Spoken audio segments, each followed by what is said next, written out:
On va vous parler aujourd'hui de données, menaces cyber et obligations de conformité. L'idée est, comme chaque année, de faire un petit laïus rapide sur vos obligations et les sujets qui vont vous concerner en 2025. Je suis Aymeric Philippon, je suis responsable du pôle conformité et sécurité chez Data Solutions, DPO depuis que les DPO existent, puisque ça va faire depuis 2018 maintenant, donc quand le RGPD est arrivé, que j'ai pris ce poste et qu'aujourd'hui on évolue à la fois sur la partie conformité au règlement notamment et sécurité, pour pas dire cybersécurité. Le programme de cette petite intervention, c'est faire un petit tour d'horizon cybersécurité pour vous présenter un petit peu ce qui se passe notamment sur le domaine de l'e-commerce. Ça bouge pas mal, je pense que tout le monde l'a ressenti. C'est intéressant que vous ayez aussi des stats et que vous sachiez ce que nous on observe en tant que tour de contrôle sur l'ensemble de nos clients et les tendances du moment. On passera ensuite sur un panorama des évolutions réglementaires et normatives. Là, vous allez voir, c'est assez costaud. Aujourd'hui, il va falloir expliquer aussi pourquoi les normes et les règlements évoluent et sont de plus en plus contraignants. Et enfin, la réponse de Data Solutions dans cette dynamique de conformité et cette dimension cybersécurité. Comment on peut vous accompagner? Qu'est-ce qu'on a à vous offrir? Qu'est-ce qu'on a pour vous simplifier la vie? Cybersécurité, une priorité pour le e-commerce, oui, c'est le moins qu'on puisse dire en 2025. Je ne sais pas si vous avez vu l'actualité. Les e-commerçants se font poutrer, c'est le terme qu'on utilise, poutrer, chiffrer, attaquer, tout ce qu'on veut, puisqu'en fait, clairement, aujourd'hui, la donnée qui intéresse les hackers, qui intéresse les attaquants, n'est plus seulement une donnée personnelle qu'on va aller chercher sur un site, c'est aussi les données qu'on va retrouver sur les sites e-commerce qui sont devenus des mines. Donc la question n'est pas de savoir si vous serez attaqué, mais quand. J'ai l'impression que ça fait 10 ans qu'on dit ça, mais là c'est vraiment réaliste. C'est-à-dire que dans la salle, si vous n'avez pas été encore attaqué, c'est que soit vous avez une super protection, vous êtes très peu exposé, ou alors complètement inconnu, ou alors que vous êtes déjà attaqué et que vous ne le savez pas. Ou peut-être que vous l'avez déjà été et que vous avez réagi. L'actualité, elle est simple, c'est qu'aujourd'hui, en 2025, 60% des entreprises françaises ont déjà été attaquées par rançongiciel. Donc rançongiciel, c'est le chiffrement des données par un attaquant qui arrive à s'infiltrer et chiffre vos données, donc bloque votre système d'information. Cette attaque-là, c'est donc 6 entreprises sur 10. C'est phénoménal, il faut quand même en avoir conscience. Et cette dimension-là, elle continue à évoluer, même si le ransomware n'est plus forcément le mode d'attaque le plus à la mode. Aujourd'hui, les modes d'attaque ont beaucoup évolué, toujours en évolution. Vous voyez qu'on est à 40% en 5 ans, donc en fait l'effet continue à augmenter. Et on a très peu connaissance finalement de ces faits-là. D'ailleurs, on gère, je ne vais pas vous le cacher, je gère aussi les réponses à incidents chez Data Solutions. Les clients pour qui on gère des réponses à incidents ne communiquent pas ni aux autorités, ni évidemment dans la presse pour dire qu'ils se sont fait attaquer, bien sûr. Donc on n'a connaissance que d'un fait sur 250. Un fait sur 250. C'est-à-dire qu'en fait tout le monde se fait attaquer, personne ne le dit. C'est forcément un peu l'omerta et ça c'est tout à fait compréhensible. Alors pourquoi l'e-commerce est particulièrement vulnérable? Tout simplement parce qu'on génère des volumes massifs de données et notamment les données bancaires. Aujourd'hui, vous avez compris que les attaques étaient de plus en plus sophistiquées. Mais elles sont cumulatives. C'est-à-dire que les petits hackers qui, aujourd'hui, se disent « tiens, je vais me lancer dans la cybercriminalité », ne sont pas des amateurs. Ils ont des diplômes d'ingénieurs comme nous tous. Ils ont juste compris que ce serait beaucoup plus lucratif que de vendre du shit au coin de la rue. Et ils décident, du coup, de passer à l'acte en allant chercher des données, en les cumulant, en les joignant et en travaillant, en fait, des scénarios d'attaque complexes. Quand on vient chercher la donnée bancaire, le meilleur endroit pour la trouver, c'est les sites e-commerce. Donc ce qui est visé par les hackers, c'est les check-out. Là, ça a été notre, tout simplement, la mine d'or en fait pour les hackers. Sur ces dernières années, c'est les check-out, ce qu'on appelle les info-stealers, qui sont le plus visés sur les sites e-commerce. Une fois que ces données sont récupérées, elles sont recoupées, encore une fois. Il suffit que le petit copain qui travaille à la BNP fasse une extraction d'une base de données et vous dise tiens, j'ai récupéré les données de la mamie du coin Ah, ça tombe bien, dans l'extract que tu as fait du site internet que tu viens de hacker, il y a aussi son numéro de carte bleue. Je vais pouvoir l'appeler pour me faire passer pour son faux conseiller et lui soutirer avec un security code 1000, 2000, 3000, 4, 5000, 6000 euros. Vous avez tous entendu cette histoire. C'est 100 000 fois la même histoire en 2025 en France. 100 000 personnes, 100 000 ont déclaré avoir été hackés par un faux conseiller en France. Il faut savoir que c'est des plateaux projets qui bossent là-dessus. Voilà. Donc il faut quand même en avoir conscience. D'où l'importance quand même de savoir qu'aujourd'hui, les volumes de vente, les volumes de données bancaires, les volumes de transactions vont intéresser les hackers et il faut que vous sachiez les protéger. Alors évidemment, les impacts que vous allez avoir, je vous fais pas un dessin, la réputation, vous avez tous entendu parler de Cultura, vous avez tous entendu parler de Free forcément, qui se fait hacker et qui répond en disant non, c'est pas si grave, et en fait on sait très bien qu'ils se sont fait avoir que les IBAN ont été volés. C'est divulgué sur Telegram, la pub est absolument déplorable pour eux. C'est forcément une atteinte à la réputation, une atteinte à la performance aussi, puisqu'il faut imaginer que quand vous vous faites attaquer, vous avez aussi une perte de disponibilité, une perte d'intégrité qu'il va falloir réparer et que vous allez être bloqué dans vos activités. Ça, c'est un phénomène qu'il faut prendre en compte. C'est pas juste une fuite de données. La confiance, forcément, dans les clients. Un client hacké est un client perdu, ça c'est sûr. Quand vous allez communiquer, puisque c'est l'obligation légale que vous allez avoir à vos clients, que vous avez perdu ces données parce que vous les avez pas protégées, eh bien forcément, il y a un moment où ça va poser problème. Et réglementaire, enfin, on va pouvoir y venir, je vais vous expliquer. Réglementaire, c'est simple, hein, c'est toutes les sanctions auxquelles vous vous exposez au cas où vous avez un défaut de sécurisation de vos données. Voilà, donc ça va être à la fois réglementaire au niveau administratif, mais vous pouvez aussi avoir des plaintes au pénal, vous pouvez avoir des plaintes au civil. Donc pensez à tout ça, mais ça ne va pas aller de la simple amende administrative de la CNIL. Une affaire de hack peut aussi très bien se terminer devant un tribunal correctionnel. Elle peut aussi se terminer bien souvent par des dommages et intérêts aux personnes concernées. Alors un petit panorama des évolutions réglementaires et normatives. Être conforme, c'est bien ce qu'il faut que vous ayez en tête. La conformité, c'est le premier pas, c'est vraiment le socle de votre cybersécurité. Si vous commencez par être conforme, en fait, vous avez tout compris, c'est que vous avez quand même très peu de chances d'être atteint. Parce que, normalement, si vous appliquez correctement les réglementations en matière de conformité, vous vous prémunissez quand même de ces atteintes. Alors, c'est un peu dans le meilleur des mondes, mais c'est pas si faux. Pourquoi ? Parce que la première norme dont je vais vous parler, c'est NIS 2. NIS 2, qui a déjà entendu parler de NIS 2 dans la salle ? Voilà. Ok, donc tout le monde a à peu près entendu parler de NIS 2, et pourtant, c'est un règlement qui est déjà en vigueur. La seule chose, c'est que la France, comme d'habitude, était le premier à le réclamer, et on va être le dernier à l'adopter. Oui, j'évite de poser la question pour savoir si tout le monde sait ce que c'est, mais je pense que certains sont quand même renseignés. Effectivement, NIS 2 étant la volonté de l'Union européenne d'uniformiser, comme elle l'a fait avec le RGPD, la cybersécurité au niveau de l'Union. Voilà, en gros, c'est ce qu'il faut que vous reteniez. S'il y avait NIS 2, il y avait aussi un NIS 1. NIS 1 concernait à l'époque uniquement les OIV, les opérateurs d'importance vitale. Donc les opérateurs d'importance vitale, c'est les entreprises d'État, celles qui vont travailler dans l'énergie, enfin tout ce qui était d'un intérêt stratégique. Et aujourd'hui, ce spectre a considérablement évolué puisqu'on passe de 500 opérateurs à 30 000. Donc 30 000 opérateurs vont être concernés par cette mesure, plus tous les sous-traitants qui vont travailler pour eux.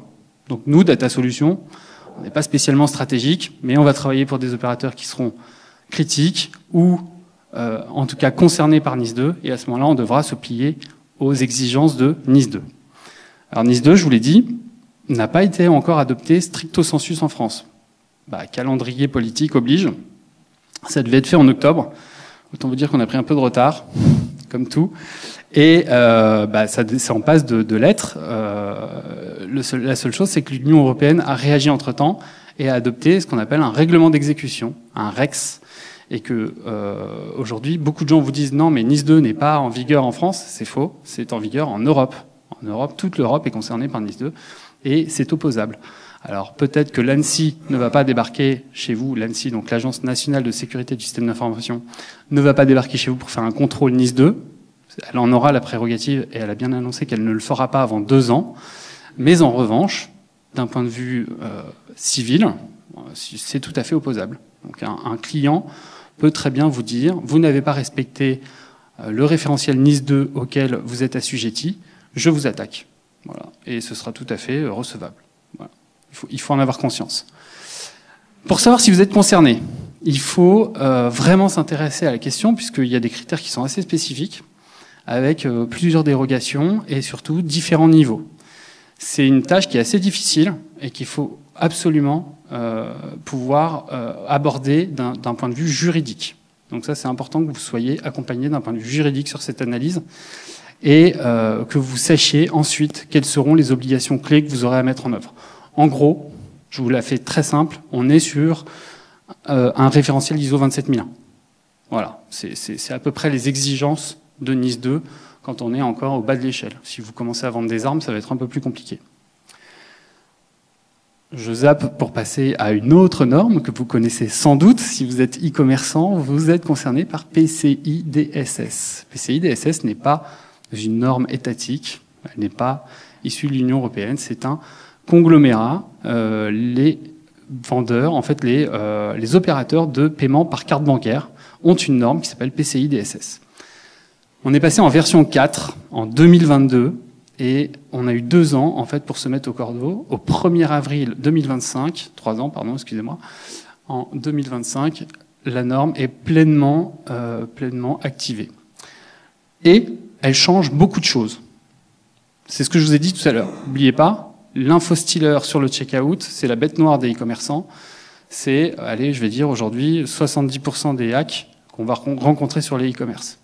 Les chefs de projet avec qui je travaille sourient tous, mais c'est vraiment la réalité des choses.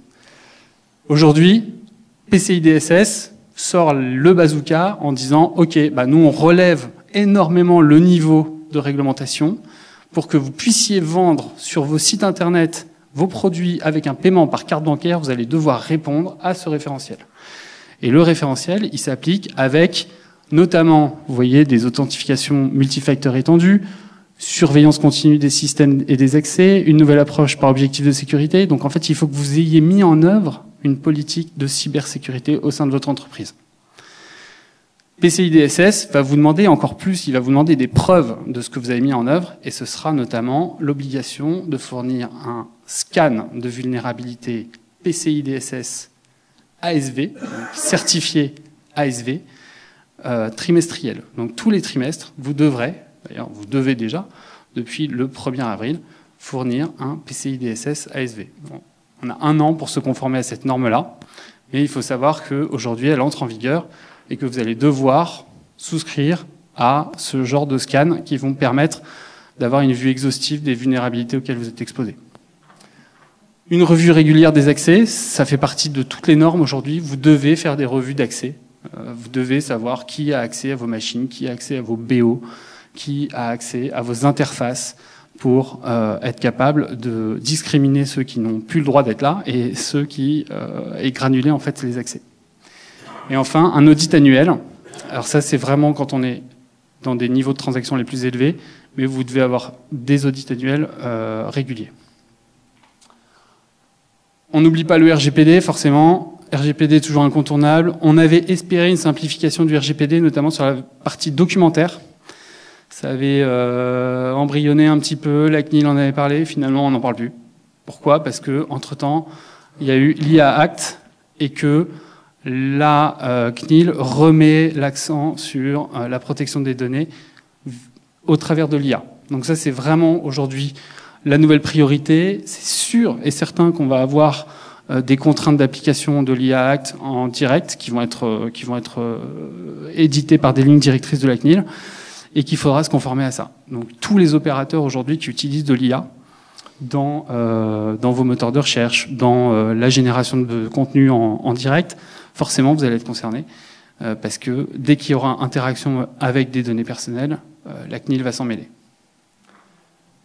Alors comment s'y préparer ? Je vous l'ai dit, c'est étudier l'applicabilité juridique de chacune de ces normes pour votre organisation. C'est important de prendre du temps, de comprendre ce que c'est, de bien vous faire accompagner, de poser des jalons, de cartographier, sécuriser, tester, sensibiliser et au final poser les bases d'une politique interne de conformité et de cybersécurité. Il faut que vous ayez aujourd'hui On le voit trop rarement, en fait, une politique de cybersécurité. Ce qui est assez étonnant, c'est que nous, en tant que sous-traitants, vous autres clients, vous nous demandez régulièrement de présenter nos politiques de cybersécurité ou de sécurité, nos PSSI. Mais en revanche, il y en a très peu. Il y a très peu de nos clients qui ont eux-mêmes une PSSI. Et on est évidemment capable de vous accompagner, en tout cas, sur ces questions-là. Nous, l'idée du pôle conformité sécurité, c'est qu'on est capable d'accompagner aujourd'hui dans les réponses à incidents. Donc, quand ça clash, on est les premiers à arriver sur les lieux du sinistre et remettre les machines d'aplomb et les équipes pour que ça redémarre. Et la réflexion était simple, a été de se dire, il est temps aussi qu'on soit capable de vous accompagner pour anticiper tout ça, ne plus subir, mais être capable de se prémunir en fait des attaques et des atteintes qui vont arriver. La première chose, je vous l'ai dit, c'est la conformité, être capable de se conformer en interne. Alors, un DPO externalisé, c'est la première étape. Normalement, tout le monde devrait avoir un DPO. On sait, on a regardé en fait parmi nos clients, on sait qu'en gros, un client sur deux chez nous n'a pas de DPO. C'est une réalité. Donc ça veut dire pas d'interlocuteur en cas de contrôle, ou un DPO parfois voilà, posé comme ça parce qu'il fallait en déclarer un. Mais en réalité, vous n'avez pas quelqu'un en interne qui est capable de donner un avis sur des questions de protection des données personnelles et de vous accompagner en fait sur toutes les tâches qui impliquent un DPO. Nous, on vous propose aujourd'hui, avec des DPO certifiés, on est certifié par l'AFNOR, de pouvoir vous accompagner sur cette problématique-là. Alors c'est forfaitisé, hein, pour une fois on fait un forfait. Je regarde Jean-Claude. Mais c'est un forfait mensuel avec un engagement annuel. Et voilà, ça vous coûtera toujours moins cher que d'avoir un DPO en interne. En tout cas, vous avez un DPO à disposition, une équipe de DPO, devrais-je dire, puisque du coup, on est plusieurs. Et on se partage tous entre des fonctions à la fois juridiques, métiers. Il faut savoir que moi, j'ai été chef de projet, donc je suis aussi Scrum Master, je sais comment tourner projet. Et cybersécurité. La deuxième offre, c'est une offre sécurité. Donc là, encore une fois, l'idée est d'anticiper en scannant et en détectant. On s'est équipé de la technologie Tenable cette année. On était autrefois sur Nessus Pro. Tenable fait partie du même groupe. La seule chose, c'est qu'on a une quantité de scans et de possibilités qui est beaucoup plus exhaustive. On peut vraiment rentrer dans le détail, on peut savoir exactement ce qu'on va aller chercher. Et on est capable de vous proposer des prestations de scan, de cybersécurité, qui sont complètement sur mesure pour les web apps ou les machines que vous avez à votre disposition. Là, l'idée, c'est vraiment de pouvoir aller du fameux scan PCI DSS dont je vous ai parlé tout à l'heure, qui est un scan, encore une fois, obligatoire, trimestriel, que vous devez fournir et que vous devez certifier auprès de PCI, jusqu'à la veille quasi quotidienne de votre SI pour être sûr que vous n'êtes pas hacké. Voilà. Nous, ce système-là, il a déjà fait ses preuves. Ça nous a permis quand même de découvrir bien souvent, en fait, des vulnérabilités, de prévenir nos clients en amont en leur disant là, il faut patcher parce que si vous patchez pas, et c'est la grosse différence avec avant, c'est que le délai entre la publication d'un patch de sécurité et l'attaque, c'est considérablement raccourci au cours des 24 derniers mois. La cause à l'IA, c'est sûr, parce que l'IA fait aujourd'hui le travail de détection qu'on n'avait pas avant. L'humain qui intervenait sur un SI pour voir où était la faille, l'IA le fait à sa place, de façon automatique, relève la faille, l'exploite, et en fait, maintenant, entre la publication d'une faille et l'injection ou la compromission, il n'est pas rare de voir 1 semaine, 2 semaines, 3 semaines. Voilà. Parmi les mesures de PCI DSS, il y a l'obligation de patcher dans le mois qui suit la publication du patch. C'est quelque chose à prendre en compte. Moi, j'ai toujours des clients qui me disent on appliquera le patch quand on aura terminé la MEP qui est en cours. D'accord, bon courage. Voilà, ça c'est clairement le genre de choses qu'il va falloir changer en termes de mentalité parce que aujourd'hui la technologie fait que vous ne pourrez plus vous le permettre. Voilà, j'en ai fini sur tout cela. Si vous avez une seule chose à retenir, c'est que la conformité est vraiment le socle de votre cybersécurité. Si vous vous conformez, vous serez safe, entre guillemets. C'est en tout cas la première chose qu'il faut retenir. Et que, en tout cas, tout ce qui est fait aujourd'hui par le législateur en termes de réglementation, en termes de normalisation, n'est juste là que pour,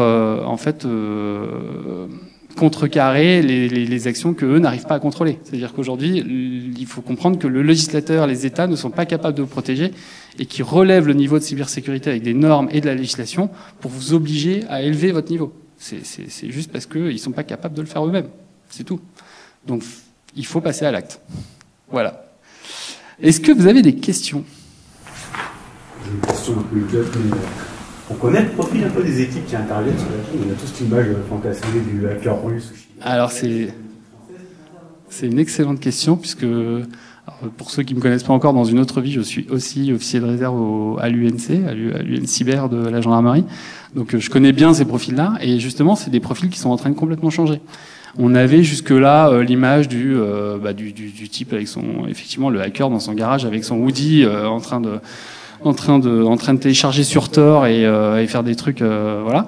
C'est fini. Clairement, il faut comprendre que les narcotrafiquants qui risquent de se faire rafaler au coin de la rue, en fait se disent c'est beaucoup plus productif aujourd'hui d'investir dans un mini call center dans un garage à plusieurs plutôt que de prendre des risques avec de la drogue et de partir clairement en prison pour rien.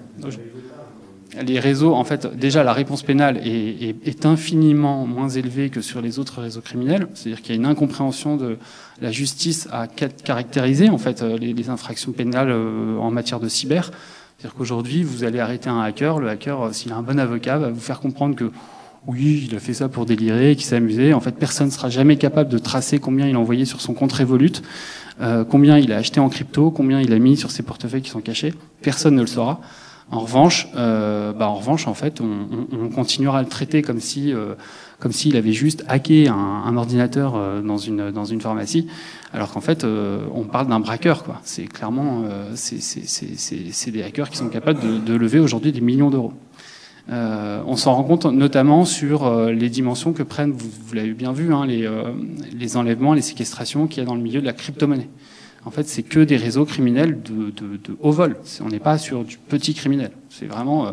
Donc les mafias sont en train de s'emparer de ce sujet. Les États le faisaient déjà.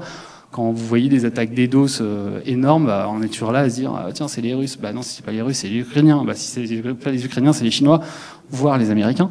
Et en fait, on n'en est plus vraiment là. En fait, les hackers aujourd'hui sont au coin de la rue. Ça peut être votre fils qui a découvert sur Telegram un canal sur lequel on lui expliquait qu'il pouvait gagner de l'argent facilement. Ça peut être comme dans 17% des cas d'attaque de l'interne. J'insiste là-dessus. Ça veut dire que vous avez des gens en fait qui sont que vous soupçonnez pas parce qu'ils sont développeurs, ils sont avec nous et puis en fait le soir pour le coup c'est peut-être eux les geeks au fond du jardin dans leur cabanon avec le hoodie sur la tête en train de hacker les clients qu'ils ont développés dans la journée. C'est une réalité. 17% des attaques viennent de l'interne. Je vous évoquais tout à l'heure le sujet des attaques de faux conseillers. C'est dans les 3/4 des cas, en fait, c'est tout simplement une faille interne, c'est une faille humaine. C'est le stagiaire qui va partir avec les codes de son manager parce qu'il les a utilisés et sur lesquels il va faire des extractions de fichiers. Et ce phénomène c'est reproduit des centaines de fois. On a vu, je vous donne un dernier exemple et j'arrête parce que je pourrais vous en parler toute la soirée, mais un exemple classique qui est le fameux SMS que vous recevez pour vous signaler l'arrivée d'un colis. Vous vous dites tiens c'est quand même bizarre, c'est hyper concomitant quoi, parce que vous venez de commander justement et vous dites tiens vous attendez un colis et là vous recevez ce fameux SMS. Mais oui, en fait c'est juste que les API qui transitent cette information-là sont écoutées. C'est n'importe quel développeur sait que c'est tout à fait écoutable et qu'on peut très bien intercepter un flux de commandes sur lesquelles on va avoir ces informations-là. Et il n'y a qu'à se servir. Donc en fait, très facile aujourd'hui de pouvoir réfléchir et faire tomber quelqu'un dans le panneau. Et dans la masse, c'est comme dans le marketing, vous aurez forcément quelqu'un qui va cliquer. Voilà. Merci à tous.